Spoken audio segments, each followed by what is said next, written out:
A baby bird impossibly small, soaking wet, was thrashing weakly inside that pipe, fighting with every last ounce of its tiny strength just to stay alive. Its feathers hadn't even grown in yet. Its skin was raw and exposed, and it was losing the fight fast. But that wasn't the worst of it. As the man gently scooped the fragile creature into his hands, he noticed something horrifying protruding from the chick's beak. A thin filament, like fishing line, swallowed all the way down its throat. This bird hadn't just fallen. It had been slowly choking, silently suffering, alone in a pipe in an alley where no one was ever supposed to find it. He almost didn't. His hands were trembling. Anyone's would be. Here was a creature so small it barely registered as real, more like a rumor of a bird than an actual one, and it needed him to do something that, done wrong even once, could end its life in seconds. One sharp tug, one moment of panic, that would be all it took. Slowly, carefully, breathing through the fear, the man began to pull. The line came free. The chick let out the faintest sound, not quite a cry, not quite a chirp, something between relief and exhaustion. It collapsed against his palm. He stood there in that narrow alley, holding a bird that weighed almost nothing, feeling the impossible flutter of its heartbeat against his skin, and made a silent decision. He was not going to let it die. He moved fast. A nearby home improvement store, a box of mealworms, back to the bird before it could give up on him. When he returned and offered the first worm, the chick opened its beak, wide, trembling, desperate, absurdly alive. It ate, and then it ate again. The man fed it every 10 minutes, setting aside everything else in his day, in his life, to meet the relentless hunger of this tiny creature that had somehow ended up in his hands. But something worried him. Hours passed, and the bird didn't defecate. Not once. In the world of rescued chicks, that silence is a warning sign. The digestive system of a baby bird is brutally unforgiving. If it shuts down, the animal shuts down with it. He watched. He waited. He kept feeding. And then, just when the worry was beginning to harden into dread, the chick's strength quietly began to return. Not dramatically, not all at once. Just a slow, stubborn climbing back toward life, one tiny heartbeat at a time. Its eyes grew a little brighter. Its grip, when it clutched his finger, grew a little firmer. It was going to make it. On the second day, something unexpected happened. A sparrow appeared. It landed at the man's feet, tilting its head with the calm confidence of a bird that had been watching people long enough to know which ones were safe. The man recognized it, a wild sparrow from the neighborhood, one he had occasionally shared scraps with over the years, but today felt different. Today, the sparrow wasn't just visiting. It was watching the chick, studying the scene with those small, ancient eyes. The man didn't think too much of it then. He had a baby bird to save. He prepared fresh beef that day, understanding instinctively that the chick needed more than mealworms, needed real protein, real fuel. The chick ate with its whole body, straining forward with every bite. When it finished, it narrowed its eyes slowly, that particular look animals get when the world has briefly stopped being terrible, and fell asleep right there in his hands. By day 3, the change was visible and stunning. Whatever was in that beef, it worked. The chick was growing at a pace that seemed to defy time itself. It could sense food approaching now, stretching its neck before the man's hand even reached it. Its body, which had been so raw and fragile, was filling out.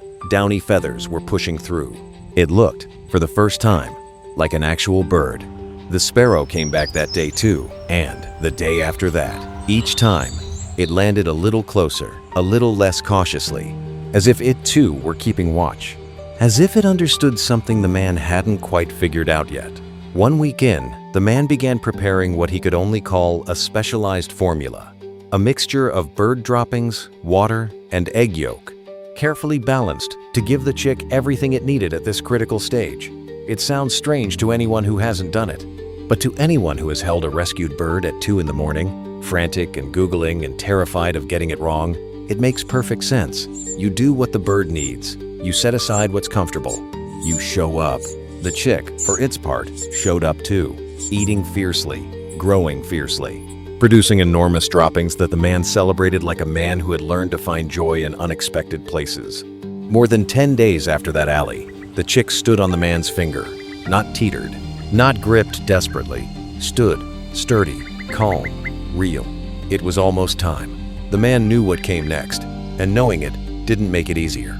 Birds raised in captivity carry a terrible disadvantage when released. They've never had to find their own food, never had to navigate real wind or real silence or real danger.